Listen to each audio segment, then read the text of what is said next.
ఉజ్జీవాలు ఊరికనే రావు, డబ్బులు పెట్టి కొనుక్కోవటం వలన కూడా రావు, దశంభాగాలు ఇవ్వటం వలన కూడా రావు, మీ ఆస్తి అంతా మీరు ఇచ్చిన ఉజ్జీవం రాదు. మరి దేనివల్ల వస్తుందండి అంటే ప్రార్థన ద్వారా వస్తుంది. ఎరుకో కోట గోడలకు కూడా వారు వేకువనే లేచి చేసిన ప్రార్థన స్తుతుల వలనే వచ్చింది. అగ్నిబలం కూడా ప్రార్థన ద్వారానే చల్లారింది. సింహపు నోళ్లు కూడా ప్రార్థన ద్వారానే మోయబడ్డాయి. రాజుల సైతము వారు శాసనాలు చేయగలిగారు. ఏ రాజులైతే దేవుని పిల్లలకు వ్యతిరేకంగా లేచారో ఆ రాజులే మళ్ళీ వారికి అనుకూలంగా శాసనాలు చేశారు. Have got my point? దేని ద్వారా అండి ఇది సాధ్యం అంటే ప్రార్థన ద్వారా ఇది సాధ్యమైంది. ఒక సహోదరి ఒక టీచర్గా పనిచేస్తుంది. టీచర్గా పనిచేస్తున్న ఆ సహోదరికి చాలా ఇబ్బందులు ఉన్నాయి. ఒక ప్రభుత్వానికి అనుకూలంగా అక్కడ జరుగుతున్న ఎలక్షన్లో ఓటు వేయలేదు అని ఆమెను ఏం చేశారంటే ఆమె ఉంటున్న ఊరిలో నుండి వేరే ఊరు సుదూర ప్రాంతానికి ట్రాన్స్ఫర్ చేశారు. ఆ సుదూర ప్రాంతానికి వెళ్ళాలి అంటే ట్రాన్స్పోర్టేషన్ లేదు. మంచి విశ్వాసరాలు, ప్రార్థనా పరురాలు. అయితే ఆమె మీద కక్ష కట్టిన కొంతమంది శత్రువులు ఆమెకు వ్యతిరేకంగా ఆమె ట్రాన్స్ఫర్ సుదూరమైన ప్రాంతంలో ఏజెన్సీ ఏరియాలో వేయించారు. సుమారుగా రోజుకి 4 మైళ్ళు నడిచి వెళ్ళాలి, అంతకంటే ఎక్కువే. వెళ్ళటం రావటం బహు కష్టతరమైన పరిస్థితి. పైగా తన భర్త పక్షవాతంతో బాధపడుతున్నాడు. ఆమె అధికారుల దగ్గరికి వెళ్ళి అడిగింది, అయ్యా నా భర్త పక్షవాతంతో ఉన్నాడు, నా పిల్లలు చిన్నవాళ్ళు, మరి నేను ఏజెన్సీ ఏరియాలోకి వెళ్ళి ఉద్యోగం చేయాలంటే చాలా కష్టం కదా, నన్ను దయచేసి ట్రాన్స్ఫర్ చేయమాకండి, చాలా ఇబ్బందికరమైన పరిస్థితుల్లో ఉన్నాను నేను, నాకు సహాయం చేయండి అంటే ఆ అధికారులట మరీ కఠినంగా వ్యవహరించి నువ్వు చేస్తే అక్కడే ఉద్యోగం చేయి, లేదంటే లేదు అని కఠినంగా చెప్పారట. ఇక ఏమీ చేయలేని ఆ పరిస్థితుల్లో ఆమె సుమారుగా 4 మైళ్ళ దూరం ప్రయాణం చేసి రోజు వెళ్ళాలి రావాలి, ట్రాన్స్పోర్టేషన్ లేదు, వచ్చి మళ్ళీ తన పిల్లలకు ఆహారం వండాలి, తన పిల్లలను చూసుకోవాలి, మరి మంచంలోనే ఉన్న తన భర్త పక్షవాతంతో బాధపడుతున్న తన భర్తకు సేవలు చేయాలి. ఇలాంటి కష్టమైన పరిస్థితుల్లో ఇక ప్రభువే చూసుకుంటాడని ప్రార్థనలు చేసేది. తన సేవకుని పిలిపించుకొని 4 రోజులు ఉపవాస ప్రార్థనలు పెట్టుకుంది. అద్భుతం ఏంటో తెలుసా? ఉపవాస ప్రార్థన అయిపోయిన తెల్లారి ఆమె మళ్ళీ స్కూల్కి వెళ్ళింది. అప్పట్లో స్కూల్ ట్రాన్స్ఫర్లో అధికారాలు కొన్నట పంచాయతీ సెక్రటరీ చేతిలో ఉండేయట. పంచాయతీ ఆఫీసర్ కూడా పిలిచి, నీకు ట్రాన్స్ఫర్ అవ్వదు, నీకు అవ్వదంటే అవ్వదు, నువ్వు ఇక్కడే ఉండాలి, ఇక నీ పెట్టే బేడ మొత్తం సర్దుకొని ఈ ఏజెన్సీ ఏరియాలోకి రావాలి, పని చేసుకోవాల్సిందే అని కఠినంగా చెప్పాడట. అదే చివరి రోజు అన్నట్టుగా. ఇక ఆవిడేం చేసిందంటే, ఆ దుర్భరమైన పరిస్థితుల్లో ఏంటి ప్రభువా, ఇప్పటికే చాలా కష్టాలు పడుతున్నాను, వేదనలో ఉన్నాను, పైగా ఇక ఏదో ప్రార్థన చేస్తున్నాను, కొంత సహాయమైన అందుతుందేమో అనుకున్నాను, ఇక కుదరదు అని కఠినంగా చెప్పేస్తున్నారు అని కొంచెం బాధతోనే ఇంటికి బయలుదేరింది. అద్భుతం ఏంటంటే ఆమె బాధతో బయలుదేరి వెళ్తుంది కదా, వెనక నుండి ఇంకొక టీచర్ గారు పరుగున టీచర్ గారు అని పిలుచుకుంటూ వచ్చి ఆపి, మీకు ట్రాన్స్ఫర్ అయింది, ఇవిగో ట్రాన్స్ఫర్ పత్రాలని చేతిలో పెట్టారట. ఇంకా మామూలు షాక్ కాదు ఆవిడ. అదేంటి ఇప్పుడే కదా, అసలు కుదరదంటే కుదరదని మా ఆఫీసర్ చెప్పాడు, మరి ఇవి ఎలా వచ్చినాయి అని ఆలోచన చేస్తే దేవుడు చూడండి తన ప్రజల నిమిత్తమై అధికారాలను కూడా మార్చివేస్తాడు. ఈ అధికారాలట ఆ ముందు రోజే ఈ ట్రాన్స్ఫర్ చేసే అధికారాలు ఈ సెక్రటరీ చేతుల్లో నుండి తీసివేసి అవి మెయిన్ ఆఫీసులో ఉండే ఇంకొకరికి వచ్చేలాగా ఉత్తర్వులు జారీ చేయబడ్డాయట. ఎంత అద్భుతం చూడండి, అద్భుతం. అక్కడున్న మెయిన్ ఆఫీస్ బ్రాంచ్ ఆయన అదే రోజు ఆమె ఫైల్ చూసి ఈమె ఇంత కష్టపడుతుందా అని చెప్పేసి అసలు ఈమె ప్రమేయం లేకుండానే ఉత్తర్వులు జారీ చేసేట ట్రాన్స్ఫర్ ఆమె కోరుకున్న ప్లేస్లోకి. ఆ ఉత్తర్వులు చూసినప్పుడు ఆమె నిజంగా ప్రభువుని స్తుతిస్తూ కన్నీటి పర్యంతమై, ప్రభువా నేను వెళ్తున్నప్పుడు వస్తున్నప్పుడు ఆ కాలిబాటలో నిన్ను స్తుతించుకుంటూ ఆరాధించుకుంటూ నువ్వు నాతో ఉన్నావని గడిపాను, ఎంత గొప్ప దేవుడు అయ్యా, నువ్వు నా ప్రార్థనను ఆలకించావు అని అక్కడే స్తుతించిందంట. అద్భుతం. ఒక అద్భుతం ఏంటంటే ట్రాన్స్ఫర్ చేసిన అధికారి ఎవరైతే ఉన్నారో ఆ అధికారి గారు మరికొందరు ఇలా బాధపడుతున్న వారిని ట్రాన్స్ఫర్ చేయాలని ప్రయత్నం చేశాడట. ఈ ప్రయత్నం చేసే లోపే ఈ ట్రాన్స్ఫర్ ఎప్పుడైతే ఏమైనా అయిపోయిందో ఆ నెక్స్ట్ డేనే ఆయనకి వేరే చోట ట్రాన్స్ఫర్ అయిందంట. చూడండి ఎంత అద్భుతం. తన ప్రజలను విడిపించడం కోసం దేవుడు ఏం చేస్తాడు, అధికారులను పంపుతాడు. తన చిత్తానుసారముగా నడిచే అధికారులను పంపుతాడు. అద్భుతం. ఆమె కోరుకున్న ప్లేస్లో ఇంతకుముందు ఎక్కడైతే కంఫర్ట్గా ఉద్యోగం చేసుకుందో అదే ప్లేస్లోకి దేవుడు మళ్ళీ ట్రాన్స్ఫర్ అయ్యేలాగా చేశాడు. ఆ ట్రాన్స్ఫర్ చేసిన అధికారి ఆ 2 రోజులే పనిచేసాడు, తర్వాత వేరే చోటుకి ట్రాన్స్ఫర్ అయిపోయాడు. నేను అంటాను, అసలు యేసయ్యే వచ్చి ఆమె ట్రాన్స్ఫర్ ఆర్డర్లు ఆమె చేతులు పెట్టి వెళ్ళాడు అనిపిస్తుంది నాకు. ఎంత అద్భుతమైన సాక్ష్యం కదా. అంటే ప్రార్థన ఏం చేస్తుందంటే, మనం ఎక్కడైతే కఠినముగా అణచబడుతున్నామో, మనం ఎక్కడైతే శత్రువుల చేతిలో లేదా మన విరోధుల చేతిలో అణచబడుతూ ఉద్యోగాలు చేస్తూ ఉంటామో అక్కడ దేవుడు కార్యాలు చేయటం ప్రారంభిస్తాడు ప్రార్థన ద్వారా. అందుకే మనం ఎప్పుడు కూడా ప్రార్థన అనే ఆయుధాన్ని నిత్యముగా ధరించుకొని ఉండాలి. 2 కొరింథీ పత్రిక 10వ అధ్యాయము 4వ వచనం. మా యుద్ధోపకరణములు శరీర సంబంధమైనవి కావు గాని దేవుని ఎదుట దుర్గములను పడద్రోయ జాలినంత బలము కలవై ఉన్నవి. ఏంటి మన యుద్ధోపకరణం? ప్రార్థన ఆయుధం మన యుద్ధోపకరణం. సాతాను కోట గోడలను, వాడి యొక్క దుర్గములను పడగొట్టే శక్తి ప్రార్థనకుంది. ఆయన అంటున్నాడు, శరీర సంబంధమైనవి కావవి. కత్తి కాదు, తుపాకీ కాదు, గొడ్డలి కాదు. ఇంకా ఆడవాళ్ళు ఉపయోగించేది ఏంటి? దొంగలు పడ్డప్పుడు కారపు డబ్బా కూడా కాదు. ఏంటంట? మన యుద్ధోపకరణములు శరీర సంబంధమైనవి కావు, ఆత్మ సంబంధమైనవి. ఆత్మ సంబంధమైన యుద్ధోపకరణాన్ని దానియేలు ఉపయోగించాడు కాబట్టి సింహాలు ఆయనను తినలేకపోయాయి, దాడి చేయలేకపోయాయి, శత్రువులు హాని చేయలేకపోయారు. షడ్రక్ మేషక్ అబేద్నెగోలను కూడా అగ్ని తాకలేకపోయింది. వారి శత్రువులు ఎవరనుకున్నారు? సహోద్యోగులే శత్రువులు.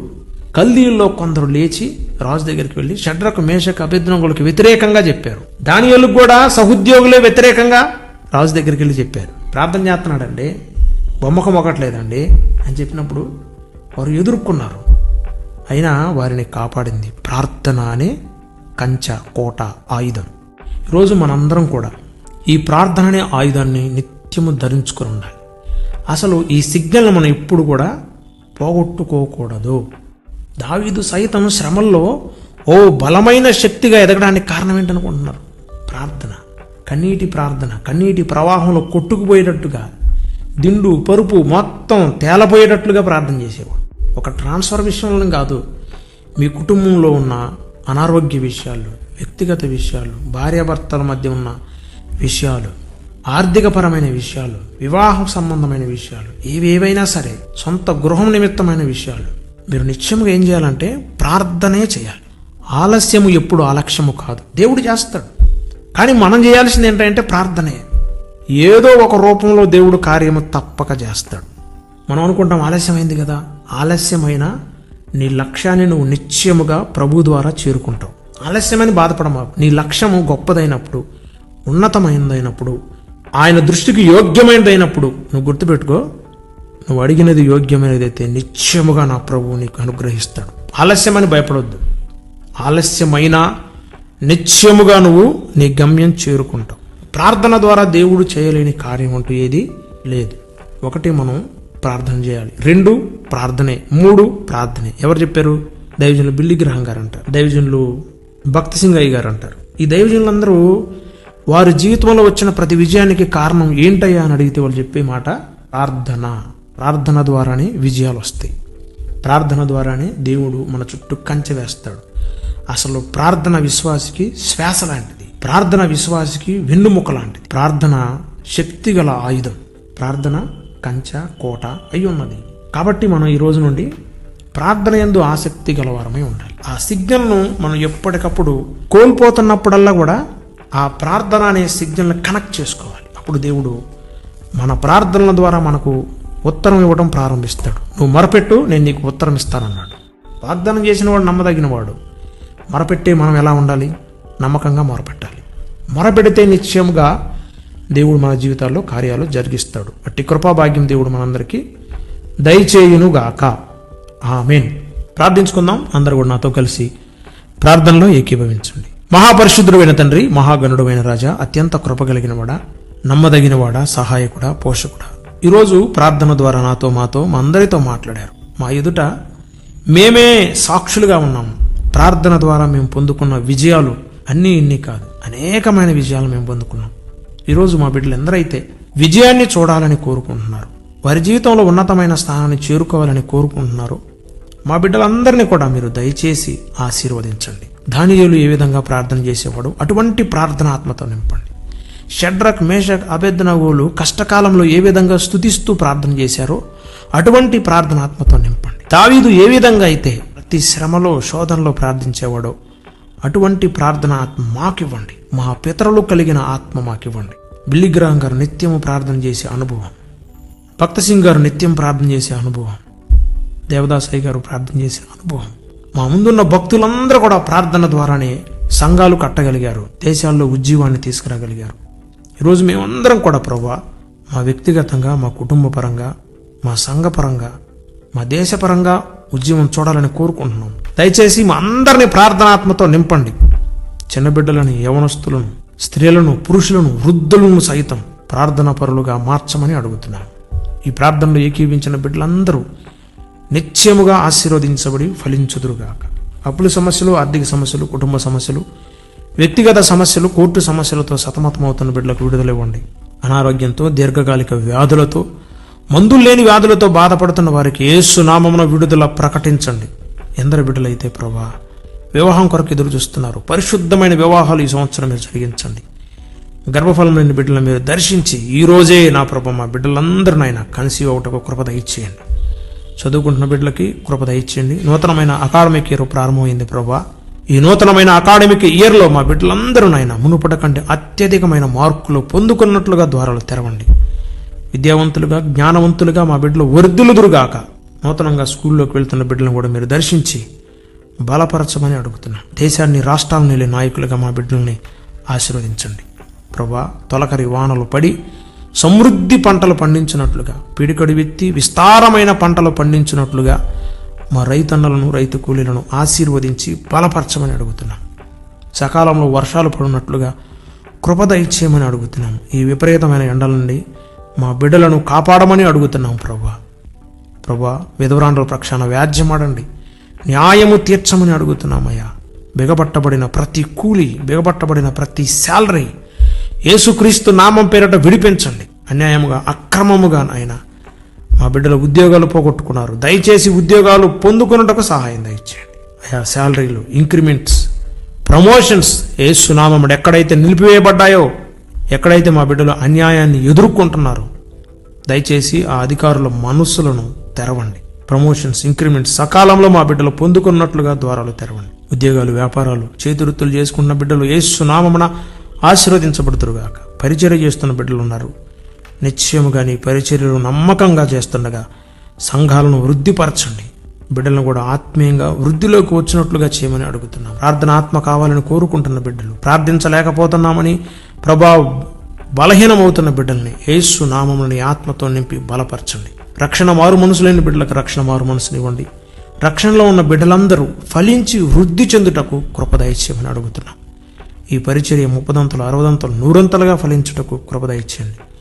ఈ వాక్యమైన బిడ్డలందరూ యేసు నామమున నీ ఆత్మను పొందుకొని ఆశీర్వదించబడుదురుగాక.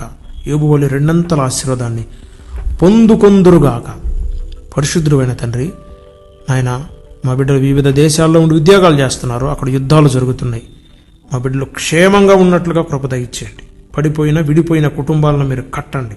పరిశుద్ధుడా, ఎందరైతే సూసైడ్ చేసుకోవాలని ఆయన సూసైడ్ థాట్స్తో బాధపడుతున్నారో యేసు నామమున శత్రువైన సాతానును జయించే శక్తిని మా బిడ్డలకి ఇవ్వమని అడుగుతున్నాం. ఈరోజు మేము చేయబోయే ప్రతి పనిలో, పరిచర్యలో, ప్రార్థనలో, ప్రయాణాల్లో, ప్రయత్నాల్లో మాకు తోడుగా ఉండండి. మాకు జయ జీవితాన్ని ఇవ్వండి. ఆత్మీయముగా, ఆరోగ్యముగా, ఆర్థికంగా మమ్మల్ని బలపరచండి. యోహాను గాయిని దీవించినట్లుగా మమ్మల్ని కూడా మీరు దీవించి ఆశీర్వదించండి. మాకు విరోధముగా రూపింపబడిన ఏ ఆయుధం వర్ధిల్లకుండా యేసు నామమున లయము చేయండి. యేసుక్రీస్తు నామంలో అడిగి వేడుకొని పొంది ఉన్నాము తండ్రి, ఆమేన్. మన తండ్రి అయిన దేవుని ప్రేమ, ఆయన కుమారుడైన ప్రభు అయిన యేసుక్రీస్తు వారి దివ్య కృప, పరిశుద్ధాత్మని అన్యోన్య సహవాసం కూడి వచ్చిన మీకును, మీ కుటుంబాలకును, ఈ ప్రార్థనలో ఏకీభవించిన మనందరికీ, సకల పరిశుద్ధులకు, సార్వత్రిక సంఘమునకును సదాకాలము తోడయుండి నడిపించునుగాక. ఆమేన్.